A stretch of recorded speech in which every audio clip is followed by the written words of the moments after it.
Thank you, Dave. Hi, everybody. It's lovely to be here with you all this afternoon. I'm going to attempt to get my PowerPoint up in front of you and share my screen. So just bear with me a second, please.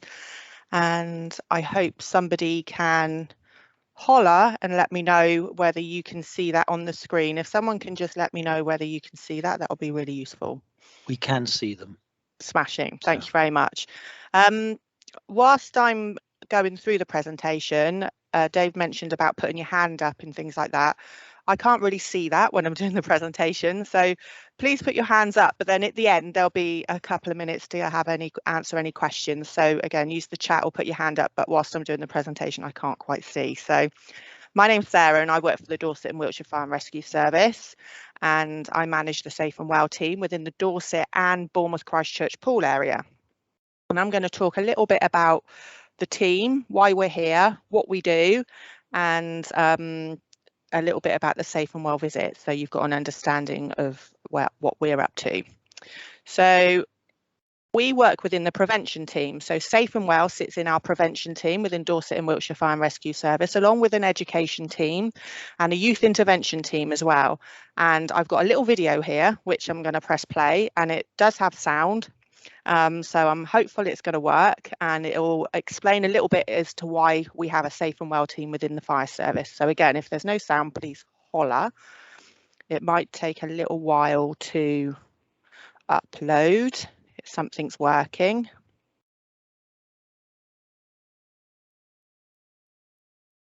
No, we haven't got any sound, Sarah.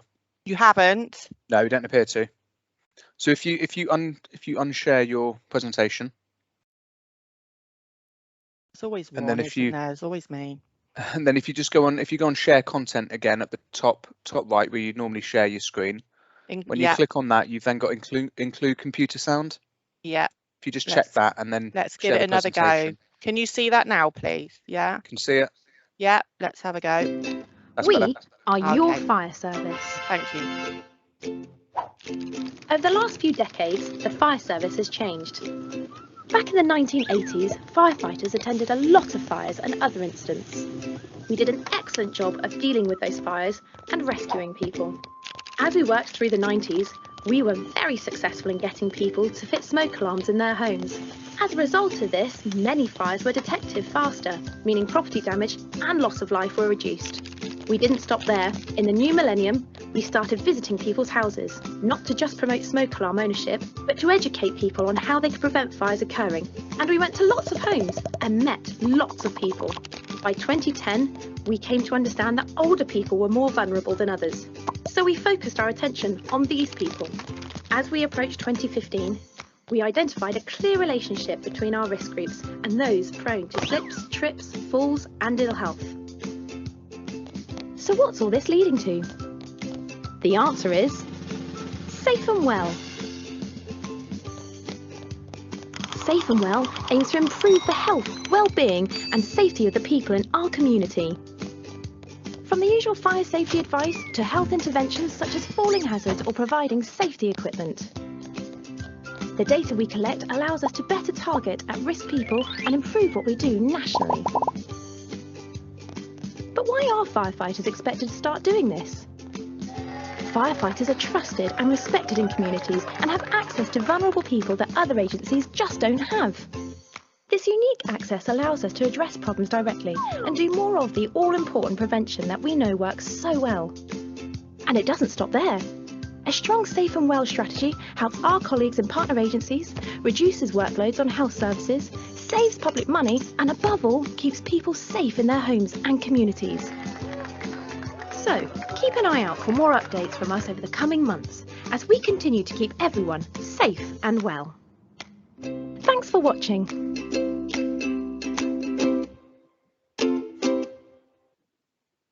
Thanks, Sarah. I don't know if it's just worth to go onto full screen if you're able to. Okay. Bear with me. Should be the one. That's it. Lovely. Yeah? Thank you. Perfect. Okay. So that hopefully just gives you a little bit of an oversight of why Safe and Well was created, and specifically in Dorset.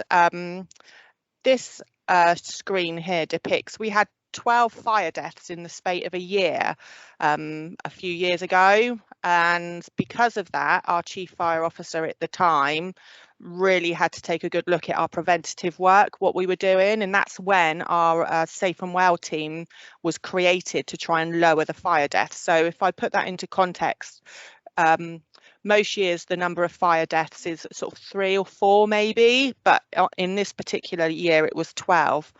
So our fire service at the time had to do a lot of work to figure out why these fires were happening. Every fire that happens in a home, there's a fire investigation, and these are the things that we found out. This is what we know, that smoking is the biggest cause of fatal fires. 60% of house fires start in the kitchen. And we also know that the most at risk are the elderly, people living alone and with health and mobility problems. So that's when our Safe and Well team really was created. It was created to actually try and help these people prevent fires from happening in the homes. So what is a Safe and Well visit? Well, we have a team of 10 Safe and Well advisors across Dorset, Bournemouth, Christchurch and Poole, and along with the firefighters on whole time stations, we deliver Safe and Well visits. So a Safe and Well visit is a visit into your home. We make appointments. We never come without an appointment pre-booked, and we'll go through a room by room visit looking for risks within the home. Some of these appointments can last about an hour. It really does depend on the size of the property and maybe the risks inside the property. But whilst we're there, we'll talk about all sorts of risks within the homes. If there's anything that we come across, we'll give life-saving advice and talk about all sorts of things that I'll come across in a minute, but things like kitchen safety and things like that. We'll also talk about an escape plan. And as you can imagine, every home is different. So every home is going to have a different type of escape plan, depending on the layout, the people living in the property, whether there's mobility problems, etc. And also, whilst we're in the property, we might see that somebody's got other issues. It could be a health issue, it could be that they could be having rogue traders, it could be any sort of issue. So we work really closely with other partner agencies, and we use a process called SAIL, which stands for Safe and Independent Living, and we can signpost people through to other organisations such as Citizens Advice, Live Well Dorset. There's a number of different partner agencies that are signed up to the SAIL initiative.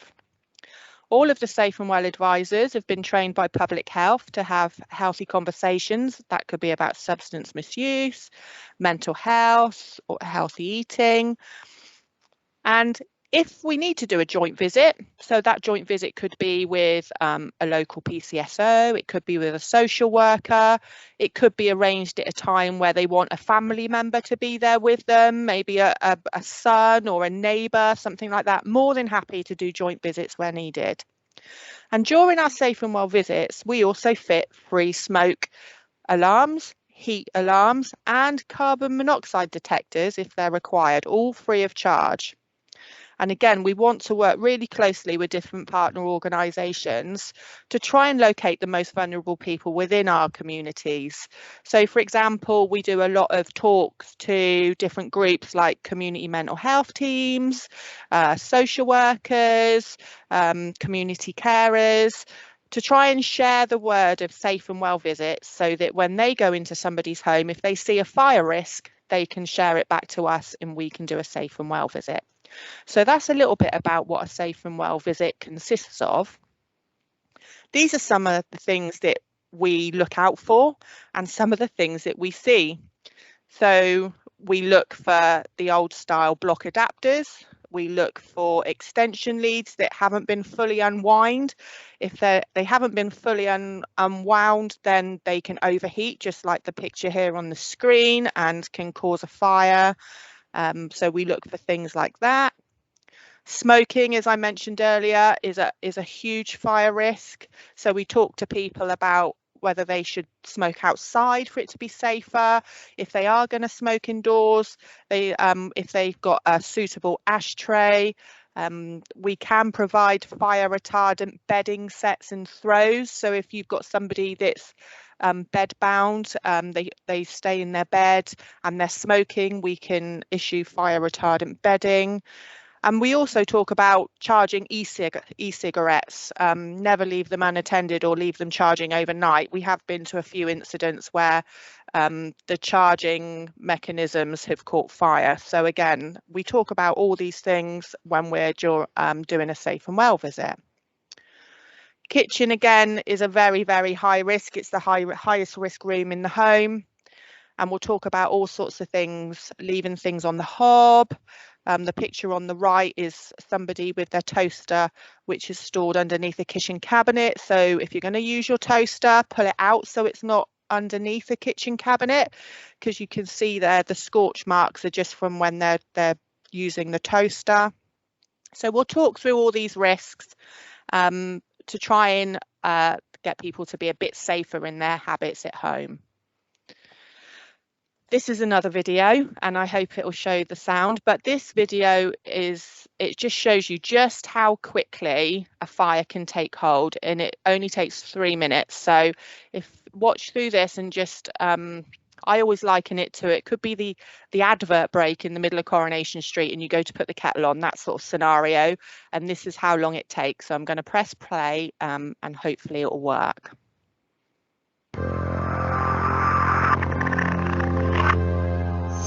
This room has been involved in a fire. How long do you think it took to cause this much devastation? 5 minutes? 10 minutes? 20 minutes?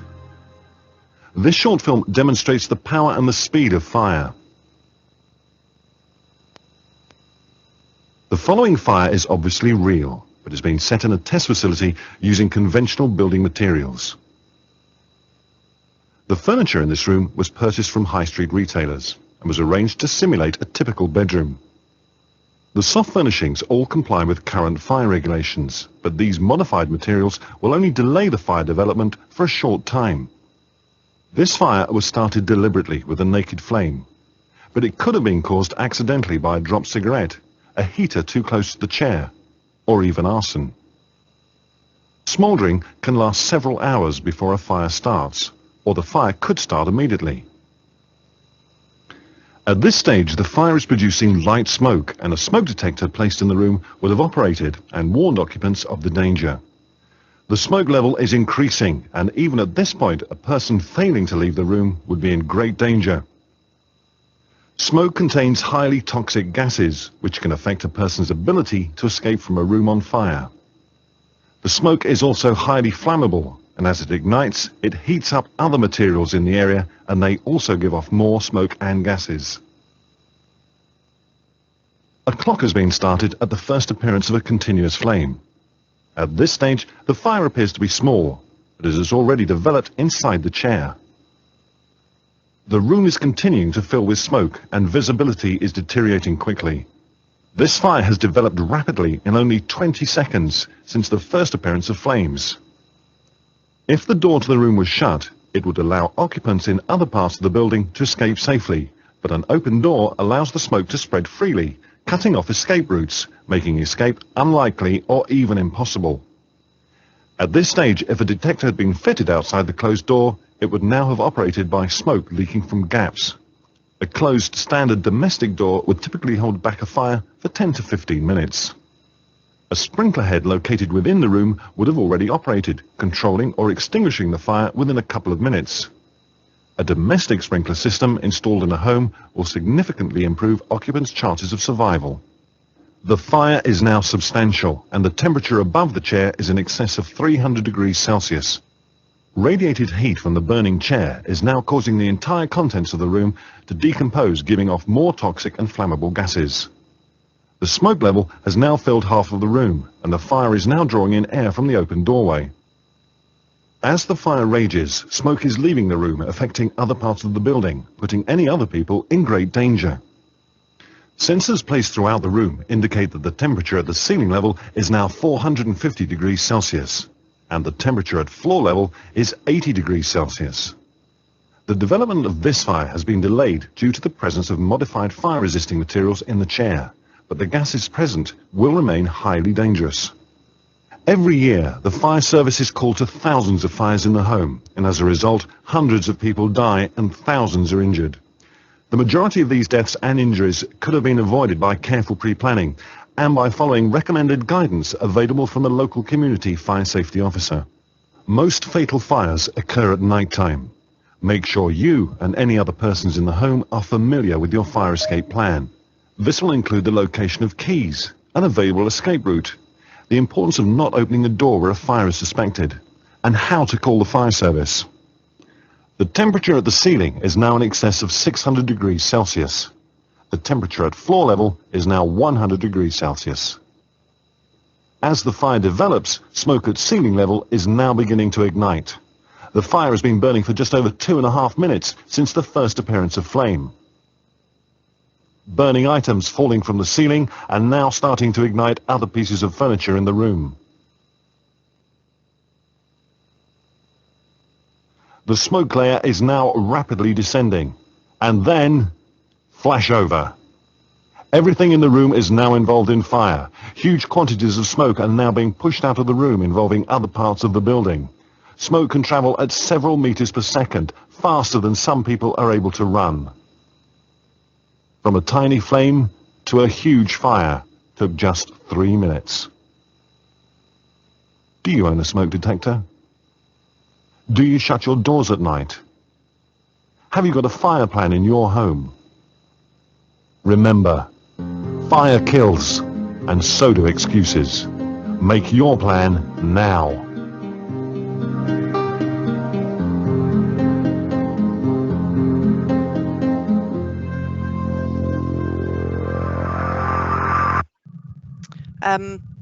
I think you agree that's quite, oh, let me try and get to the next slide.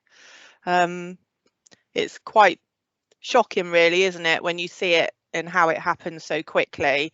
But as the gent says there, you know, have you got working smoke detectors? Have you got an escape plan? Do you close your doors at night? Are all the things that we talk to people about when we come round to do a safe and well visit. This is a screenshot of our website actually. So our website is very comprehensive. We've got an awful lot of information on there. So if you or anybody that you know of wants a safe and well visit, or you think should have a safe and well visit, please have a chat with them, maybe show them our website. You can refer through our website. There's a referral portal on the Safe and Well page, but it talks about all sorts of things here. As you can see, there's all sorts of causes of fire. It talks about your bedtime routine, how to plan your escape. So please check out our website. All our contact details are on there. And that's at www.dwfire.org.uk. There we go. And so yeah, if you want to get in touch about a safe and well visit, we've got a free phone number which is 0800 038 2323. We've got an administrative team within our safe and well department. You can email them at safeandwell@dwfire.org.uk. As I just mentioned, the website has got an awful lot of information about all the stations. It's got a lot of education resources for school-aged children. There's so many resources on the website, so please check it out. But always remember, if it's an emergency, you must call 999. Because that's what the fire service are there for. So everything we offer in a safe and well visit is free of charge. I just want to reiterate that. The smoke detectors we install, the carbon monoxide alarms we install, everything is free of charge. The service is free of charge. And we'd like everybody to take up a safe and well visit if they've got any concerns about fire safety in their home, or if they need any smoke detectors. And that's it from me today. Has anybody got any questions?